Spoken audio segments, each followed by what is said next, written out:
Hello students, एक question देखते हैं। देखिए, इस क्वेश्चन में क्या दिया है, एक सर्किट दिया है। ओके, और उसके बाद चार ऑप्शंस दिए हैं, कौन सा ऑप्शंस करेक्ट है।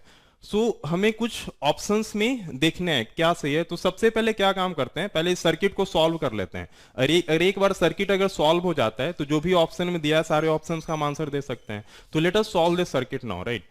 So if you'll see here, this is 2 ohm, this is 2 ohm, this is 4, this is 4, 1, 1, this is 2 ohm and this is 4 ohm. Okay, so I can say this 2 ohm and this 2 ohm are symmetrical, right? If you'll see here, this 2 ohm are symmetrical, this 4 ohm and this 4 ohm are symmetrical. So I can say from here the current on this 2 ohm and the current on this will be same because these two are symmetrical.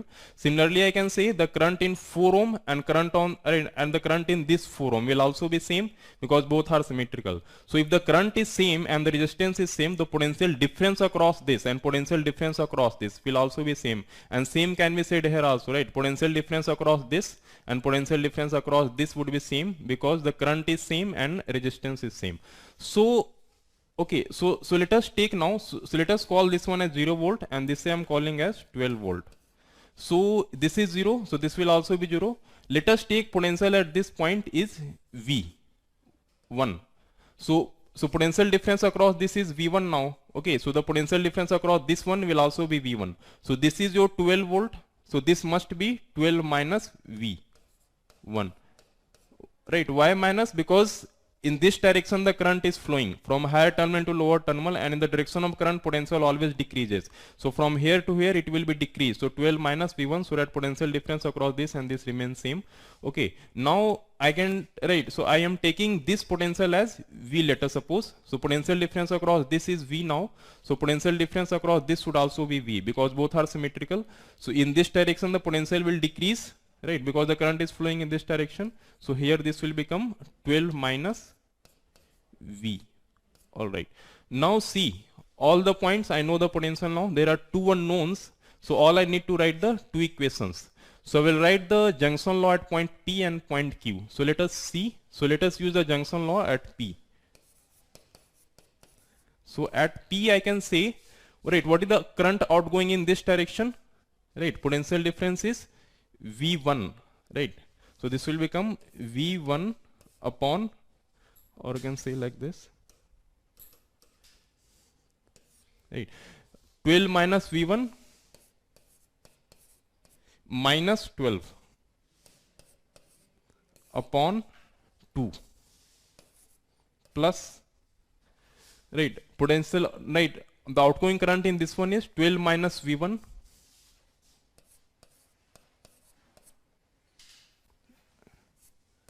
minus 12 minus V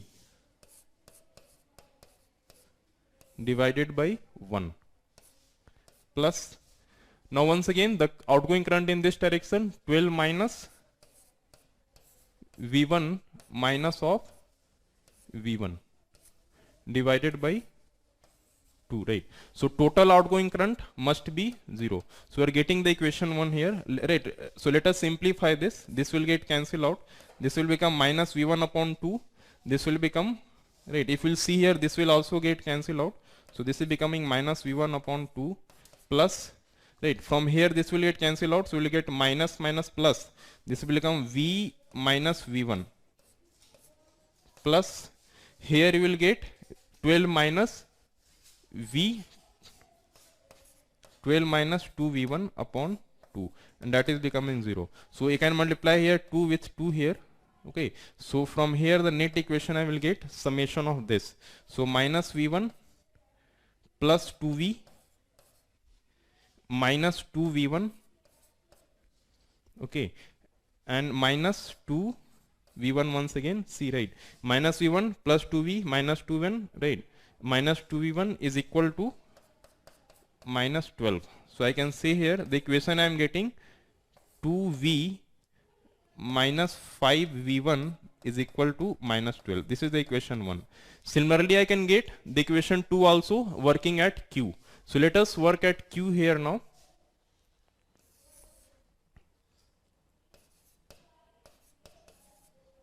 at Q, right? So if I work here at Q, so once again I will use the junction law. So 12 minus, right, potential at this is 12 minus V minus 12 upon 4 plus, right, the junction law at this is 12 minus V minus V upon 4 plus along this is 12 minus V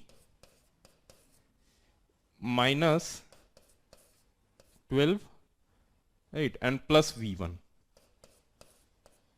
upon 1, right, and this entire will become 0. So I can say from here, okay, this 12 will get cancel out. Okay, now I can multiply here, so this will also get cancel out. So the equation will become minus V1, right, and plus 12 minus 2V. Okay, and this I can multiply 4 and 4 up and down. So this will become plus 4V1 minus 4V, and that is equal to 0. So second equation I am getting, see here, this will become, right, minus 6V, and this will become plus 3V1. Okay, 3V1 and minus 6V, and that is equal to minus 12. So this is the equation 2, right? So now if, right, two unknowns are there, V and V1, and two equations I got, I will solve this equation and I will get the answer, right? So let us see what are the equations.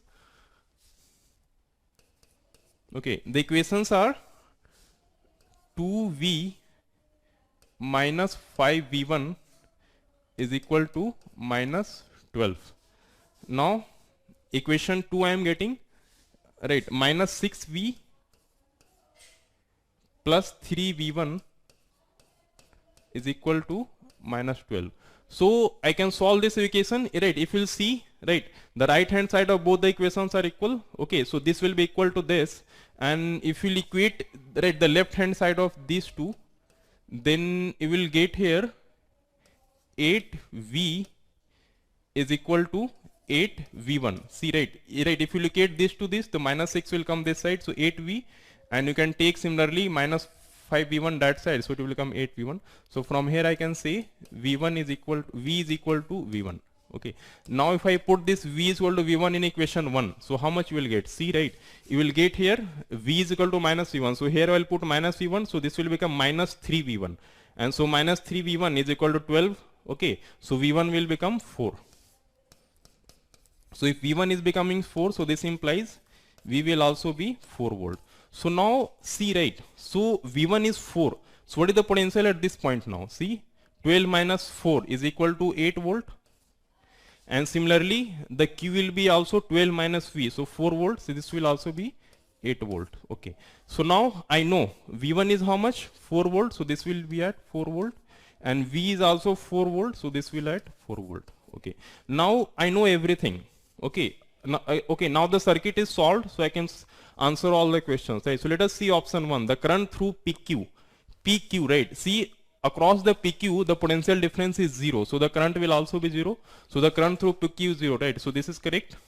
I1 is 3 ampere. So let us see where is I1.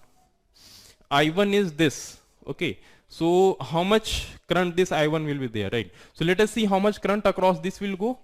The potential difference is how much? This is 12 and this is 8. So potential difference is 4. So 4 upon 2, that is 2 ampere. Right? Because potential difference across this is 4. So 4 upon 2 is 2 ampere. This current will be 2 ampere. And potential difference across this is also 4. Right? So potential difference is 4 and 4 upon 4. So this is becoming 1 ampere. So the total current from here is 2 plus 1, that is 3 ampere. Right? So the I1 is 3 ampere, right? So this is also correct. The potential at S is less than potential at Q. So let us see which is S here. S is this and P is this. So potential at S is less than Q. That is obviously correct because S is 4 volt and P is 8 volts. So, right. So this option is also correct. I2 is 2 ampere. Where is I2? Let us see here. I2 is this one. So since you know in this branch the current is 2 ampere and in this branch there is no current. Okay, so all the 2 ampere will current on this, right, in this branch only. So I2 will also be 2 ampere, right? So this is also correct. So from here I can see all the options are correct. Okay students, I hope you understood this question.